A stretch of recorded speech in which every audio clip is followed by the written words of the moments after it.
Cricket বিশ্ব দারুণ একটা ম্যাচ দেখলো, দারুণ একটা লড়াই দেখলো, হাড্ডাহাড্ডি লড়াই। সাউথ আফ্রিকা এবং পাকিস্তানের তৃতীয় ওডিআই ম্যাচ।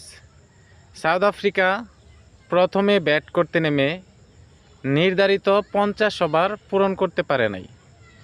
37 ওভার 5 বলে অল আউট হয়ে যায় মাত্র 143 রানে। এর জবাবে ব্যাট করতে নেমে পাকিস্তান ক্রিকেট টিম মাত্র 25 ওভার 1 বলেই তাদের নির্ধারিত লক্ষ্যে পৌঁছে যায়।